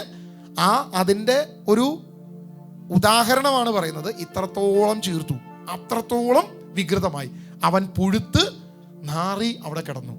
അതുകൊണ്ടാണ് അപ്പസ്തോല പ്രവൃത്തിയിൽ ലൂക്ക പറയുന്നത് അത് ജെറുസലേം നിവാസികൾക്ക് മുഴുവൻ അറിയാമല്ലോ. കാരണം ജെറുസലേമിൽ മുഴുവൻ ഇത് പാട്ടായി. ജെറുസലേമിൽ മുഴുവൻ ഇത് അറിഞ്ഞു, അനുഭവിച്ചു. ഒരുത്തൻ യേശുവിനെ ഒറ്റുകൊടുത്തവൻ അവിടെ പൊട്ടി കീറി ചാവാൻ കിടക്കുന്നുണ്ട്, വീർത്ത് ദുർഗന്ധം അമിച്ച്. ഒരൊറ്റ മനുഷ്യൻ പോലും തിരിഞ്ഞു നോക്കിയില്ല. ആരെങ്കിലും പോവോ? അതായത് ലാസറിന്റെ കല്ലറയിൽ ഇത്രയും മണം ഉണ്ടായില്ല. 4 ദിവസം കിടന്ന ലാസറിന്റെ കല്ലറയിൽ എത്രയോ ദിവസം കിടന്നു എന്നാണ് ചരിത്രം പറയുന്നത്. 10-ലധികം ദിവസം കിടന്നു എന്നാണ് പറയുന്നത്. ദുർഗന്ധം വമിച്ച് ചീഞ്ഞളിഞ്ഞ ശരീരമായി ജീവനോടെ മരണപ്പെടാതെ എന്ത് സംഭവിച്ചതാ? ഒരു നുണ വിശ്വസിച്ചതാ. സാത്താൻ പറഞ്ഞ ഒരു നുണ വിശ്വസിച്ച് അതിന്റെ പിന്നാലെ പോയതാ. ഒരു ചെറിയ നുണ, ഒരു കുഞ്ഞു നുണ. 30 വെള്ളിക്കാശിന് അവനെ ഒറ്റുകൊടുക്കാനുള്ള ഒരു പ്രേരണ വിശ്വസിച്ച് അവൻ്റെ പിന്നാലെ പോയതിൻ്റെ ദൂഷ്യഫലമാണ് അവൻ ജീവിതം മുഴുവൻ അനുഭവിച്ചത്. അവൻ ഇല്ലാതായി തീർന്നു, തകർന്നു, നശിച്ചു. അവിടെ പറയുന്നത് പിന്നോട്ട് തലമുറ നശിക്കട്ടെ എന്നാണ് പ്രവചനം കിടക്കുന്നത്. അവൻ്റെ അപ്പനും അവൻ്റെ അമ്മയും അവൻ്റെ തലമുറയും അവൻ്റെ മക്കളും മുൻപോട്ടും പിൻപോട്ടും നശിച്ചു എന്നാണ് വചനത്തിൽ കിടക്കുന്നത്. അത്രയും വലിയ നാശത്തിലേക്ക് പോയി. കാരണം എന്താ? ജീവൻ്റെ നാഥനെ ഒറ്റുകൊടുത്തതിൻ്റെ ഫലം അവൻ അനുഭവിച്ചു. പലപ്പോഴും നമ്മുടെ ജീവിതത്തിലും വരുന്നത് ഇതേ മേഖല തന്നെയാണ്. കൊളോസ്യർ 2:15. ആധിപത്യങ്ങളെയും അധികാരങ്ങളെയും അവൻ നിരായുധമാക്കി. അവൻ കുരിശിൽ അവയുടെ മേൽ വിജയമാഘോഷിച്ചുകൊണ്ട് അവയെ പരസ്യമായ അവഹേളന പാത്രങ്ങളാക്കി. ആധിപത്യങ്ങളെയും അധികാരങ്ങളെയും അവൻ നിരായുധമാക്കി. അവൻ കുരിശിൽ അവയുടെ മേൽ വിജയം ആഘോഷിച്ചുകൊണ്ട് അവയെ പരസ്യമായി അവഹേളന പാത്രമാക്കി. ക്രൂശിൽ കിടന്നുകൊണ്ട് ലോകത്തിൻ്റെ മുൻപിൽ, അല്ലെങ്കിൽ ഇസ്രായേൽ ജനത്തിൻ്റെ മുൻപിൽ, യഹൂദന്മാരുടെ മുൻപിൽ അവഹേളന പാത്രമായത് യഥാർത്ഥത്തിൽ ആരാ? ക്രിസ്തുവാണ് അല്ലേ? വഴിയെ പോയവർ മുഴുവൻ അവൻ അവഹേളിച്ചു. ഒരു വശത്ത് നിൽക്കുന്ന കള്ളൻ അവനെ അവഹേളിച്ചു, സൈനികർ അവനെ അവഹേളിച്ചു, അവൻ്റെ അത്ഭുതം കണ്ടവർ അവനെ അവഹേളിച്ചു, ലോകം മുഴുവൻ യേശുവിനെ അവഹേളിച്ചു.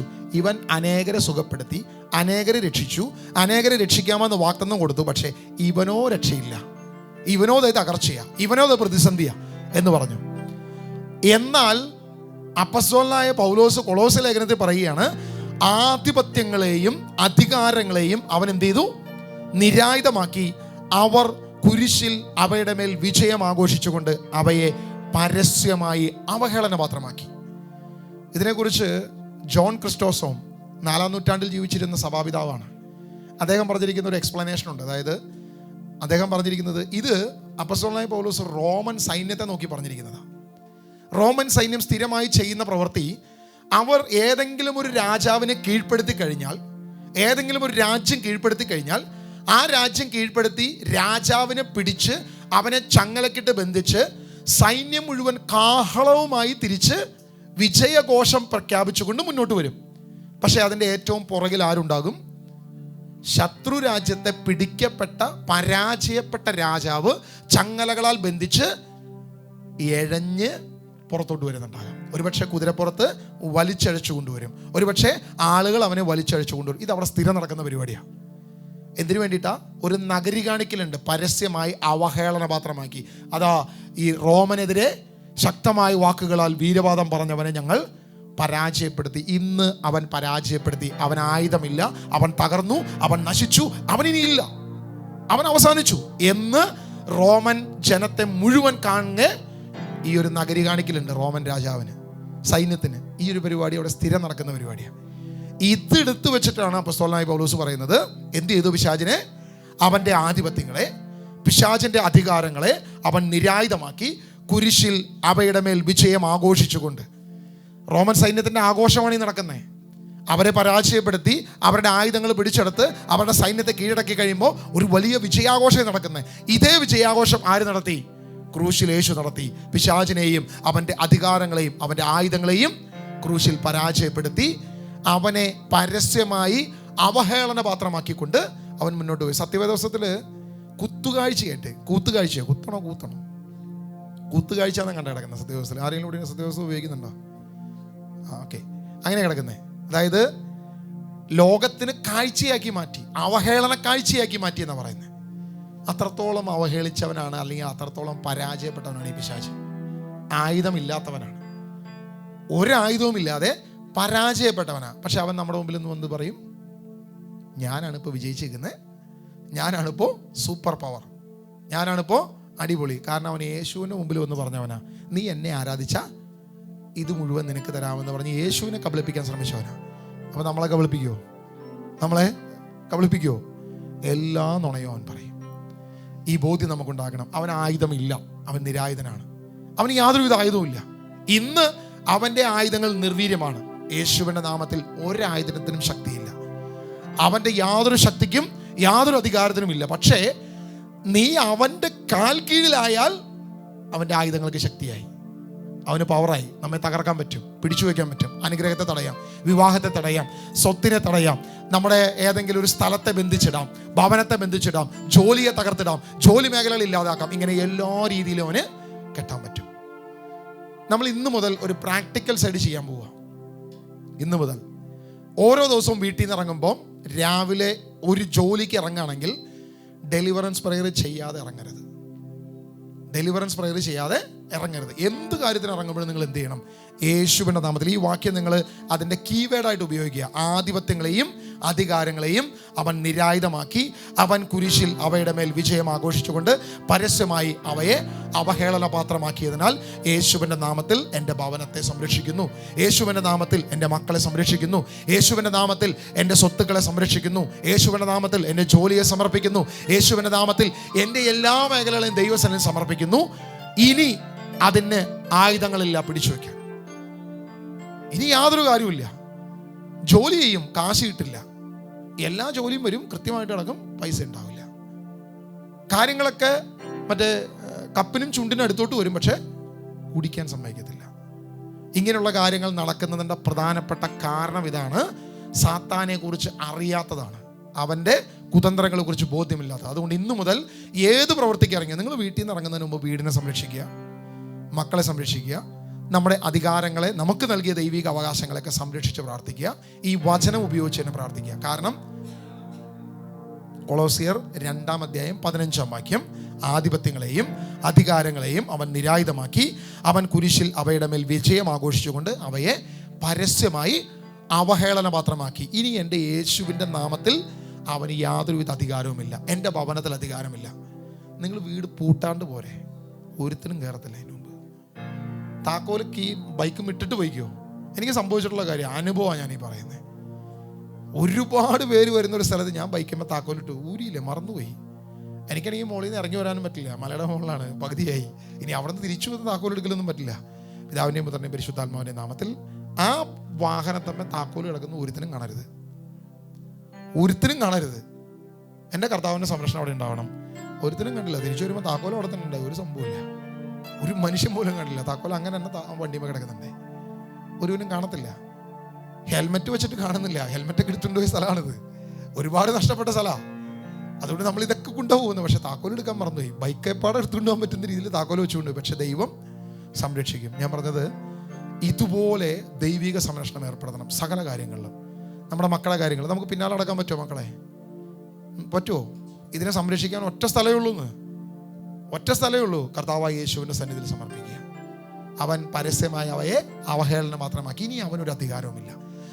ഇവിടെ എന്തുകൊണ്ട് അധികാരം എന്ന് കൊടുത്തിരിക്കുന്നത്? ആധിപത്യം എന്ന് കൊടുത്തിരിക്കുന്നത്. ആധിപത്യങ്ങളെയും അധികാരങ്ങളെയും അവൻ നിരായുധമാക്കി എന്ന് പറഞ്ഞിരിക്കുന്നത്. ഏതാധിപത്യമാണ്? സാത്താൻ്റെ ആധിപത്യം, അവൻ്റെ അധികാരം. മരണം മൂലം, പാപം മൂലം മരണമെന്ന ആധിപത്യം അവൻ നിലനിർത്തി, പാതാളം എന്ന ആധിപത്യം അവൻ നിലനിർത്തി, അധികാരം അവൻ നിലനിർത്തി. മനുഷ്യന്റെ മേൽ, ഭൂമിയുടെ മേൽ, മണ്ണിന്റെ മേൽ എല്ലാ അധികാരവും അവനുണ്ടായിരുന്നു. ആദം എന്ന ഒറ്റ വ്യക്തിയുടെ പാപം മൂലം മണ്ണ് ശപിക്കപ്പെട്ടു. മണ്ണിന്റെ മേൽ അവൻ അധികാരമുണ്ട്. ഭവനത്തിന്റെ മേൽ, കുടുംബജീവിതം, എല്ലാത്തിൻ്റെ മേൽ അവൻ അധികാരമുണ്ട്. സകല അധികാരങ്ങളും അവൻ വെച്ചു പുലർത്തി. ഇന്നു മുതൽ നിങ്ങൾ പ്രാർത്ഥിക്കണം, നമ്മുടെ കുടുംബജീവിതത്തിന്റെ മേൽ അധികാരം പുലർത്തുന്ന തിന്മയുടെ ശക്തിക്കെതിരെ നിങ്ങൾ പ്രാർത്ഥിക്കണം. ചില ഭാര്യയ്ക്കും ഭർത്താവിനും ഭയങ്കര സ്നേഹമാണ്, പക്ഷെ പരസ്പരം കണ്ട അപ്പം കീരിയും പാമ്പുവാ. ഇറ്റുങ്ങൾ തമ്മിൽ അങ്ങോട്ടും ഇങ്ങോട്ടും അടിയുക. ചെടുത്തി നീതി ഭയങ്കര സ്നേഹമാണ്, കരുതലാണ്, പക്ഷെ ഇല്ല, ഈ സ്നേഹം പ്രകടിപ്പിക്കുന്നില്ല. പ്രകടം വന്നത്, പുറത്തോട്ട് വരുന്നത് വേറെ ദുഷ്ടതയാണ്. ഒറ്റ കാരണമേ ഉള്ളൂ, നിങ്ങളുടെ സ്നേഹബന്ധത്തിന്റെ ഇടയിൽ പിശാചിരിക്കുക. അവരൊരു കെട്ടുവെച്ചിട്ട് നിങ്ങൾ കണ്ടിട്ടില്ല, നിങ്ങൾക്ക് അറിയില്ല. ഭാര്യയുടെയും ഭർത്താവിൻ്റെയും സ്നേഹബന്ധത്തിൻ്റെ ഇടയിൽ പിശാച് കെട്ടിവെച്ചിരിക്കുക. പ്രാർത്ഥിക്കണം, യേശുവിൻ്റെ നാമത്തിൽ ഞങ്ങളുടെ ദാമ്പത്തിക ബന്ധത്തിനിടയിലുള്ള തിന്മയുടെ ശക്തിയെ ശാസിക്കണം, അവനെ പുറത്താക്കണം. ശാരീരികമായ അസുഖങ്ങൾ ചിലപ്പോൾ പറയാം അത് പ്രായമായിട്ടല്ലേ, പ്രായത്തിൻ്റെതല്ലേ. അല്ല, ചിലത് പ്രായത്തിൻ്റെ അല്ലാതെ കിടക്കുന്നുണ്ട്. അതിനെ യേശുവിൻ്റെ നാമത്തിൽ പുറത്താക്കണം. കാരണം അവൻ ആയുധമില്ല, അത് അധികാരം അവൻ്റെ. പിശാച് അധികാരം വെച്ചുകൊണ്ടിരിക്കുക. നിന്നെ കൊണ്ട് പ്രാർത്ഥിക്കാൻ ബോധ്യം തരത്തില്ല. അത് ബാക്കിയൊക്കെ പ്രാർത്ഥിക്കാം, ഇത് മാത്രം പ്രാർത്ഥിക്കണ്ട. ഇതിന് ബോധ്യം തരത്തില്ല. പിശാച് നമുക്ക് ബോധ്യം തരാതെ അതിനെ അടച്ചു വയ്ക്കും. ആ മേഖല നിങ്ങൾ പ്രാർത്ഥിക്കണം. എവിടെയാണോ നിങ്ങളുടെ ഉയർച്ചയെ, ബ്ലെസ്സിങ്ങിനെ, അനുഗ്രഹത്തെ നീട്ടിക്കൊണ്ടുപോകുന്നത്, തടയുന്നത്, അതിനെ യേശുവിൻ്റെ നാമത്തിൽ പ്രത്യേകമായി ഈ വാക്യം വെച്ച് യേശുവിൻ്റെ നാമത്തിൽ ഈ അധികാരങ്ങളെ ശാസിക്കുന്നു, ഈ ആധിപത്യങ്ങളെ ശാസിക്കുന്നു. ഇനി നിനക്ക് എൻ്റെ മേൽ അധികാരമില്ല. കാരണം യേശു ക്രൂശിൽ പരസ്യമായി അവയെ അവഹേളന പാത്രമാക്കി കഴിഞ്ഞു. ഇനി നിനക്ക് ആയുധമില്ല, ഇനി നിനക്ക് അവകാശമില്ല. നീ പൂർണ്ണമായി പരാജയപ്പെട്ടവൻ. എൻ്റെ യേശുവാണ് ക്രൂശിൽ വിജയിച്ചത് എന്ന് അവനോട് ആദരം തുറന്ന് പ്രഖ്യാപിക്കണം. പിശാചിന് മുൻപിൽ പ്രഖ്യാപനങ്ങൾ നടത്തണം. അവിടെ നമ്മൾ മാറ്റം കാണും. ഇനി എഴഞ്ഞു നടക്കാൻ നമ്മൾ സമ്മതിക്കത്തില്ല. നമുക്കൊന്ന് എഴുന്നേറ്റ് വെക്കാം. കർത്താവിൻ്റെ സന്നിധിയിൽ നമ്മൾ ഇതിൻ്റെ പ്രാക്ടിക്കൽ സൈഡ് ആദ്യം നടത്തുക. ആദ്യം തന്നെ ഇതിൻ്റെ പ്രാക്ടിക്കൽ സൈഡ് നമ്മൾ തുടങ്ങുക. ഇവിടെ മുതൽ നമ്മൾ തുടങ്ങുക. Hallelujah, hallelujah. യേശുവേ ആരാധന, യേശുവേ ആരാധന. നമ്മൾ ശിരസ്സുകളിൽ കൈവയ്ക്കാം. നമുക്കൊന്ന് പ്രാർത്ഥിക്കാം. കർത്താവായ യേശുവേ, ഞങ്ങളുടെ ദാമ്പത്തിക ബന്ധത്തിൻ്റെ ഇടയിൽ ഞങ്ങളുടെ കുടുംബ ജീവിതത്തിന്റെ ഇടയിൽ, ഞങ്ങളുടെ വിദ്യാഭ്യാസ മേഖലയുടെ ഇടയിൽ, ഞങ്ങളുടെ സാമ്പത്തിക മേഖലകളുടെ ഇടയിൽ, ഞങ്ങളുടെ ആരോഗ്യത്തിന്റെ ഇടയിൽ, ഞങ്ങളുടെ എല്ലാ മേഖലകളുടെ ഇടയിലും തിന്മ വിതച്ചിരിക്കുന്ന അവന്റെ കെട്ടുകളെ, അവന്റെ ബന്ധനങ്ങളെ ഇപ്പോൾ യേശുവിന്റെ നാമത്തിൽ ശാസിക്കുന്നു. യേശുവിന്റെ നാമത്തിൽ ശാസിക്കുന്നു. ആധിപത്യങ്ങളെയും അധികാരങ്ങളെയും അവൻ നിരായുധമാക്കി. അവൻ ക്രൂശിൽ അവയുടെ മേൽ വിജയം പ്രഖ്യാപിച്ചു. വിജയം ആഘോഷിച്ചുകൊണ്ട് അവയെ പരസ്യമായി അവഹേളന പാത്രമാക്കി. സാത്താനെ, നിന്റെ ആയുധങ്ങളെ എന്റെ യേശു നിരായുധമാക്കി തകർത്തു കളഞ്ഞു. നിന്നെ പരസ്യമായി കാഴ്ചയാക്കി മാറ്റി, അവഹേളന മാത്രമാക്കി. ഇനി നിനക്ക് എന്റെ മേൽ അധികാരമില്ല. എന്റെ കുടുംബത്തിന്റെ, എന്റെ ഭവനത്തിന്റെ, എന്റെ അധികാരങ്ങളുടെ, എന്റെ സ്വത്തുക്കളുടെ, എന്റെ മക്കളുടെ, എന്റെ തലമുറയുടെ, എന്റെ ജോലിയുടെ, എന്റെ ആരോഗ്യത്തിന്റെ എല്ലാം മേൽ യേശുവിനാണ് അധികാരമെന്ന് ഞാനിപ്പോൾ പ്രഖ്യാപിക്കുന്നു. നിനക്ക് ഇനി ഒരു അധികാരവുമില്ല. യേശുവിന്റെ നാമത്തിൽ നിന്നെ ശാസിക്കുന്നു. യേശുവിന്റെ നാമത്തിൽ നിന്നെ ശാസിക്കുന്നു. യേശുവിന്റെ നാമത്തിൽ നിന്നെ ശാസിക്കുന്നു. Hallelujah, hallelujah, hallelujah, hallelujah, hallelujah. യേശുവേ ആരാധന, ആരാധന, ആരാധന, ആരാധന, ആരാധന, ആരാധന, ആരാധന. സ്തുതിക്കുന്നു, സ്തുതിക്കുന്നു, സ്തുതിക്കുന്നു, സ്തുതിക്കുന്നു, സ്തുതിക്കുന്നു, സ്തുതിക്കുന്നു. Hallelujah, hallelujah, hallelujah, hallelujah, hallelujah. യേശുവേ ആരാധന, ആരാധന, ആരാധന, ആരാധന, ആരാധന, ആരാധന, ആരാധന. യേശുവേ നന്ദി, നന്ദി, നന്ദി, നന്ദി, നന്ദി, നന്ദി, നന്ദി. യേശുവേ സ്തുതിക്കുന്നു, സ്തുതിക്കുന്നു, സ്തുതിക്കുന്നു, സ്തുതിക്കുന്നു. ചില കൂരിരുളുകൾ, ചില ഇരുട്ടുകൾ നമ്മുടെ ജീവിതത്തിലുണ്ട്, ചില അന്ധകാരങ്ങൾ നമ്മുടെ ജീവിതത്തിലുണ്ട്. എന്നാൽ യേശുവിൻ്റെ ചിറകിലാണ് നമുക്ക് ആശ്രയം. യേശുവിൻ്റെ ചിറകിലാണ് നമുക്ക് ആശ്രയം. ലോകത്തിൻ്റെ ഏത് മേഖലയായിക്കൊള്ളട്ടെ, ഏത് ശക്തി ആയിക്കൊള്ളട്ടെ, ഏത് തിന്മയായിക്കൊള്ളട്ടെ, സാത്താൻ്റെ ഏത് കെണി ആയിക്കൊള്ളട്ടെ, ഇന്ന് എനിക്ക് യേശുവിൻ്റെ മുൻപിൽ ആശ്രയം, യേശുവിൻ്റെ ചിറകിൽ ആശ്രയം. കൂരിരുൾ കഷ്ടത വന്നാലും യേശുവിൻ്റെ ചിറക് എനിക്ക് ആശ്രയം.